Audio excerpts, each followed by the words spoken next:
Misalnya saya demam. Dari mana saya bisa membedakan demam saya itu menghapus dosa, atau demam laknat, atau demam ujian iman, atau demam itu dari mana saya bisa tahu?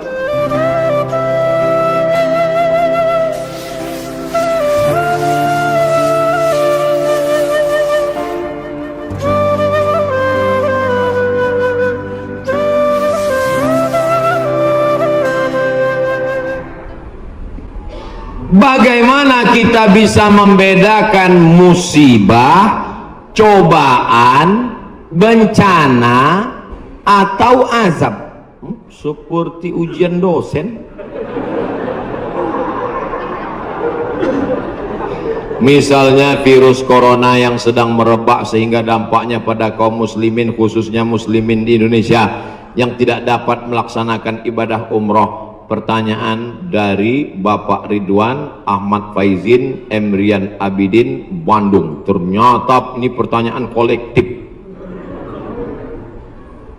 Misalnya saya demam. Dari mana saya bisa membedakan demam saya itu menghapus dosa, atau demam laknat, atau demam ujian iman, atau demam itu dari mana saya bisa tahu? Oh, kalau demamnya cuman 36 derajat Celcius itu menghapus dosa. Kalau 40 derajat itu laknat. Kalau 100 derajat kebakaran.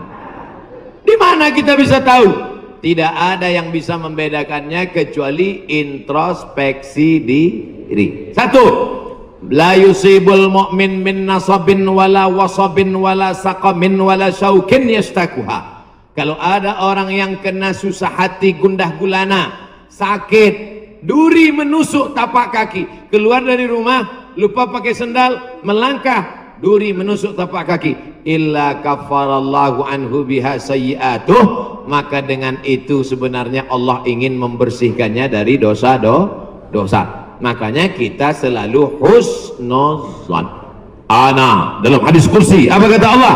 Ana inda husni zanni abdi bi. Aku menurut prasangka hambaku kepadaku. Maka kalau kita kena penyakit, yang pertama husnuzan pada Allah, bahwa sebenarnya Allah ingin membersihkan kita dari dosa. Yang kedua, saya nggak ada dosa Pak Ustadz. Apa dosa saya? Saya nggak pernah minum khamar, saya nggak pernah sabu-sabu, saya nggak pernah berzina, saya nggak pernah pakai narkoba. Dosamu adalah ketika kau merasa bahwa kau tidak berdosa. Itulah dosa. Dosamu adalah ketika engkau sehat tapi tak kau pakai mensyukuri nikmat Allah. Itulah dosa. Maka ke siapa yang berkata saya tidak pernah silap, saya tidak pernah salah, saat itu dia sedang silap dan salah. Al-insan mahallul khata' wan nisyan. Manusia tempatnya silap, lupa dan salah. Yang kedua, ketika kita sakit, sebenarnya Allah ingin mengangkat derajat kita, karena sebetulnya amal kita tidak cukup. Kita sudah ditempatkan di tempat surga Jannatul Firdaus, tapi ketika malaikat ditanya, sudah cukupkah amalnya? Belum. Beri dia ujian supaya amalnya mencukupkan dia dengan amal sabar. Ada amal yang lebih tinggi dari tahajud, lebih hebat daripada jihad. Apa dia? Innama yuwaffas sabiruna ajrahum bighairi hisab. Amal sabar, menerima musibah, tidak caci maki, sumpah serapah. Yang ketiga, bisa jadi laknat Allah. La ta'murunna bil ma'ruf. Mestinya kau tolong saudaramu yang ada di Uighur. Mestinya kau bantu saudaramu yang sedang teraniaya di India, tapi mulutmu diam, kau tak mau menolong. Ketika musibah dikirimkan Allah dalam bentuk bencana, ternyata yang kena bukan yang jahat-jahat saja, yang baik-baik pun ikut juga kena. Maka tidak ada cara lain kecuali mohon ampun, minta ampun, taubat nasuha kepada Allah Subhanahu wa ta'ala. Oleh sebab itu, maka yang bisa membedakannya hanya Allah, dan kita hanya berhusnuzon kepada Allah Subhanahu wa ta'ala. Ustadz Somad, saya manusia banyak dosa, tidak sholat Jumat. Kenapa nggak sholat Jumat? Man tarakal jumu'ata salasa marratin.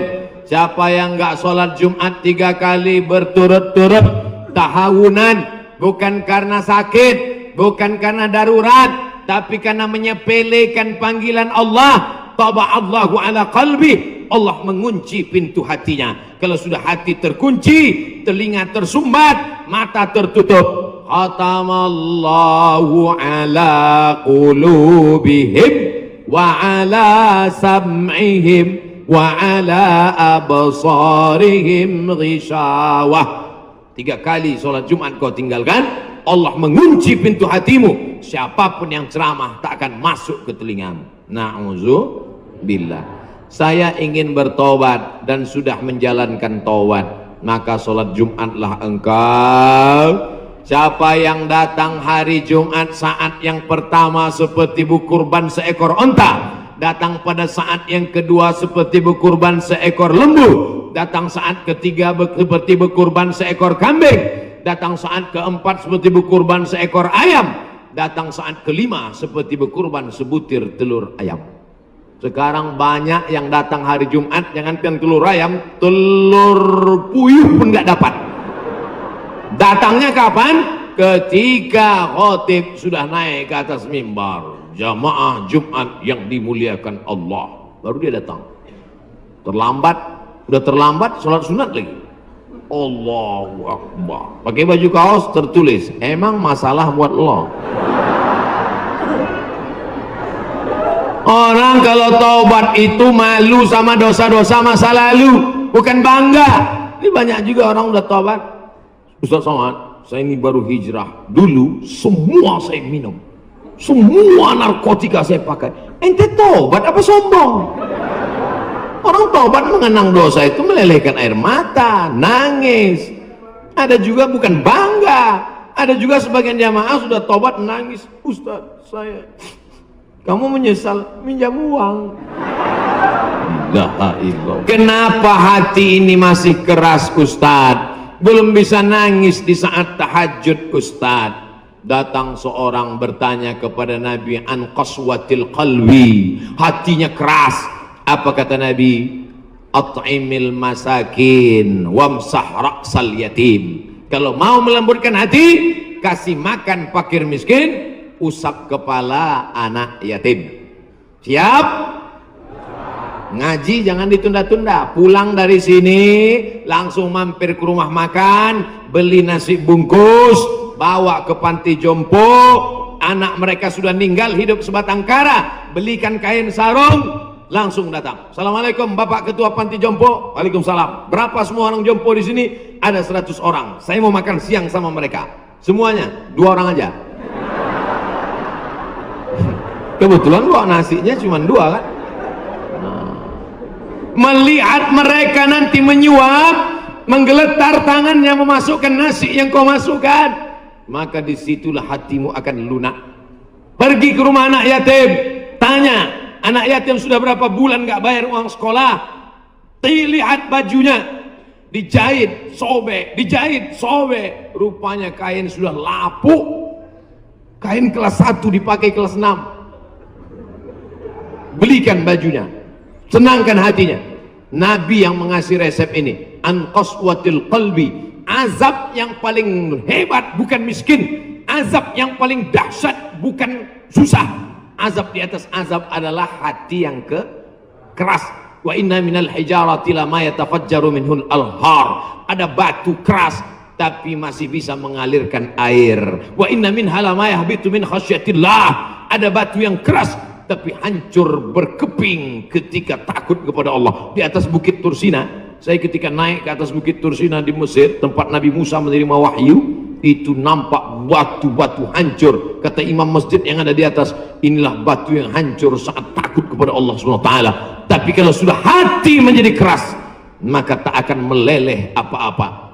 Kalau ada orang tidak meleleh apa-apa, pelit, medit, bakhil, itu salah satu ciri hati yang keras. Lunakkan hati dengan banyak bersedekah. Saya kalau ikut pengajian, telinga saya tahan. Kalau ikut sholat malam, mata saya tahan. Kalau datang ke masjid, kaki saya tahan. Tapi kalau sudah keluar duit, dompet saya nggak tahan. Banyak orang ketika keluar, alhamdulillah masjid ini adalah wakaf orang-orang baik di Panyawangan di Jawa Barat. Ternyata orang-orang Sunda, orang-orang Jawa Barat ini berwakafnya tidak tanggung-tanggung, langsung satu masjid. Mudah-mudahan akan banyak wakaf-wakaf yang lain insyaallah. Amin. Sekarang banyak juga orang berwakaf. Ustaz Somad, itu tanah saya wakafkan. Mantap.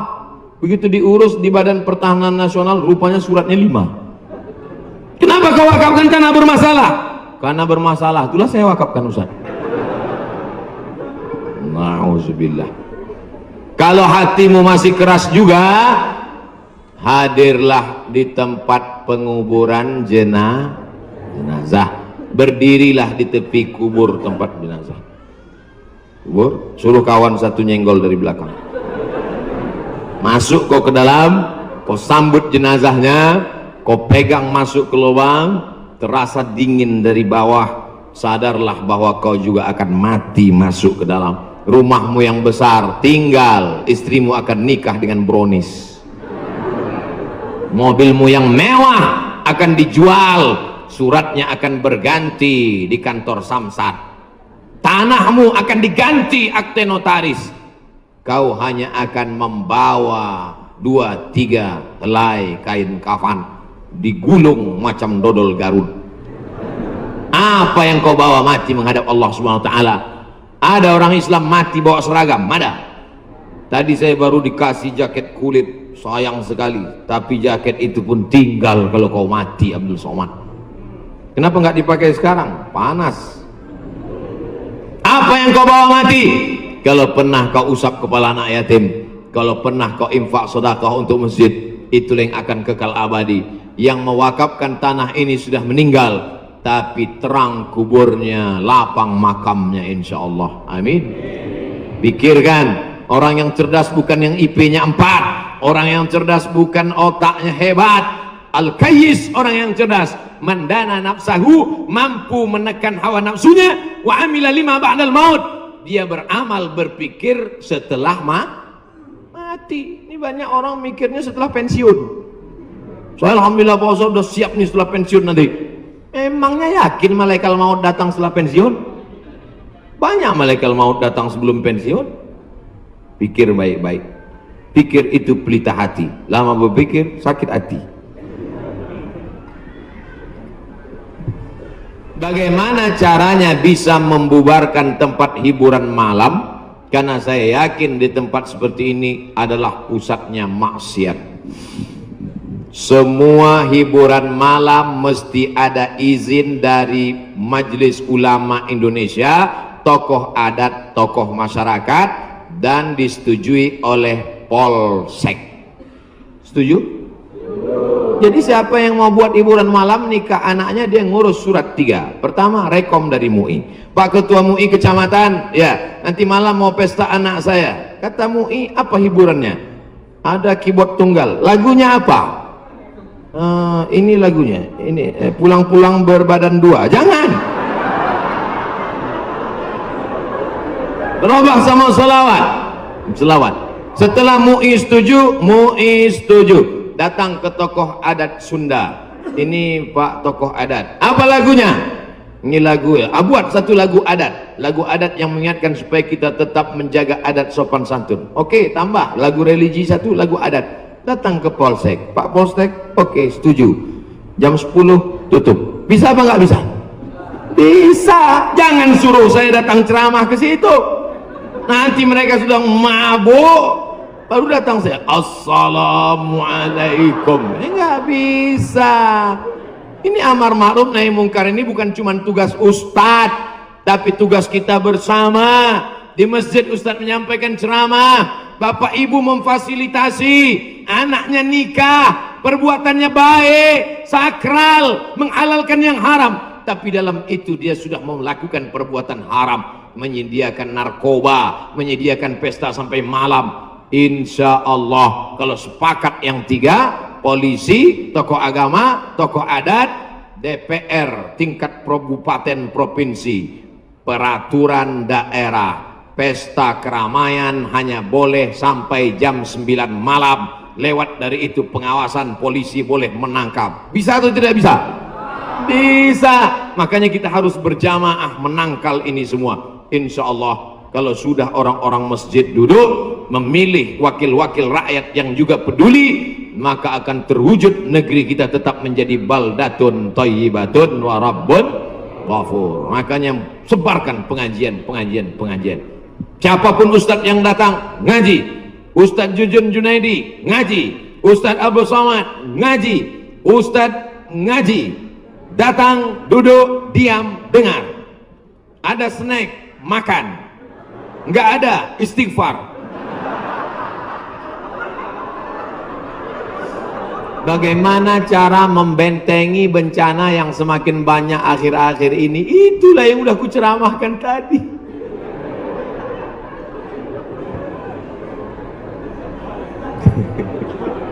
Itulah yang udah kita bicarakan selama 1 jam 15 menit tadi, brother. Tadi saya yakin ini pertanyaannya sebelum ceramah. Apabila kita sudah baca amalan-amalan penangkal musibah, tapi musibah masih saja terus datang, bagaimana sikap kita sebagai muslim? Man lam yardha bi qada'i, siapa yang tidak ridha menerima takdirku, walam yasbir bi balai, siapa yang tidak sabar menerima ujianku, falyatlub rabban siwaya, carilah Tuhan selain aku. Ada Tuhan selain Allah? La ilaha illallah. Maka kita tidak ada cara lain kecuali ridha, ikhlas, terima ketetapan Allah. Makanya ketika bangun pagi apa doanya? Raditu billahi rabba, aku ridha menerima Allah sebagai Rabb. Apapun yang kau beri aku terima ya Allah. Wabil islami dina, aku ridha Islam sebagai agamaku, apapun perintah dan larangan Islam ku amalkan.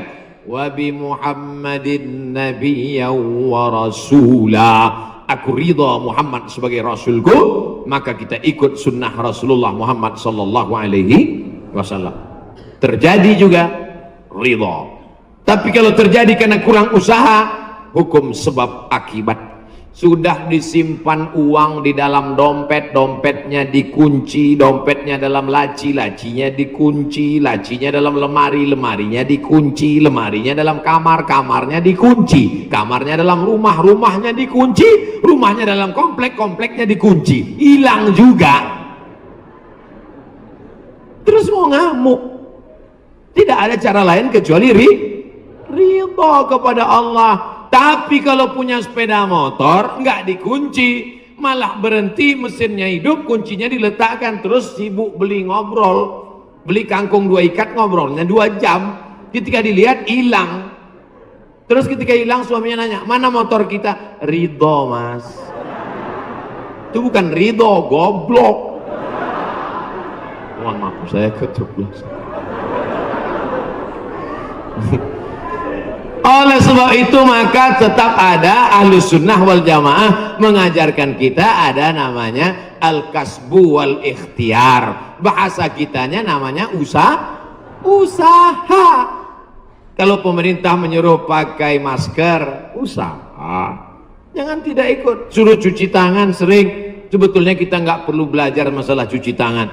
Ada nggak ada virus kita tetap cuci tangan, betul? Subuh cuci tangan, zuhur cuci tangan, asar cuci tangan, maghrib cuci tangan, isya cuci tangan, tahajud cuci tangan, witir cuci tangan, duha cuci tangan. Orang Islam paling sering cuci tangan. Makanya saya heran kalau sampai anak-anak kita diajarkan, mama siapkan gayung sama sabun. Untuk apa nak? Hari cuci tangan internasional. Loh, kita nggak perlu diajari cuci tangan. Nanti takutnya 20 tahun akan datang ada lagi namanya Hari Cebok Nasional. Dari 14 abad yang lalu kita sudah bersih, betul? Tidak akan ada bakteri bersarang di ujung-ujung jari kita karena kita paling sering cuci tangan. Tidak akan ada bakteri yang bersarang di ujung kuku kita karena kita paling potong kuku hari Jumat. Kalau seminggu tak akan mungkin kukunya panjang. Makanya Nabi berkata, asfaraka, kukumu kenapa panjang? Inna syaitana yaqudu ma tala minha, setan duduk di kuku yang panjang. Makanya pertama yang dijaga dalam Islam adalah kebersihan. Kuman datang, binatang dipotong. Setelah dipotong, darahnya keluar karena ternyata bakteri ada di dalam darah. Setelah darahnya keluar, dipotong-potong, dicuci sampai 4 kali. Ibu, saya tidak punya saudara perempuan. Waktu masih kecil di rumah, bantu ibu di rumah, saya disuruh cuci. Selamat, cuci daging, saya cuci. Kalau ayam 2 kali, kalau kambing 4 kali. Kenapa gitu, Mak? Ayam kakinya 2, kambing kakinya 4. Saya nggak tahu, anak kecil. Sekarang saya baru tahu, ternyata ayam dagingnya putih, darahnya nggak banyak, 2 kali sudah bersih. Tapi kambing sekali masih merah, 2 kali masih merah, 3 kali agak pucat, 4 kali bersih. Setelah itu baru dimasukkan, dibuang airnya, disolawatkan, baru dimasak. Mereka tidak, kambing tidak dipotong, kambing matinya di stunning. Ada pistol, tapi pelurunya nggak keluar, ditahan. Itu skalanya 8, ditembakkan ke kening sapi, tembak ke kening sapi, sapinya mati, darahnya nggak keluar. Kalau sampai 8 mati, tapi kalau 7 bodoh aja. Itu sapi-sapi dari Australia yang datang ke tempat kita, yang liar seperti banteng, itu ditembak otaknya skala stunning 7, bodoh. Ibu, kalau ada bapak yang liar, tembak skala itu bodoh. Mas, mama mau pergi arisan, pel lantai, mandikan anak, dan papa. Nah, itu udah kena stunning. Jangan diamal.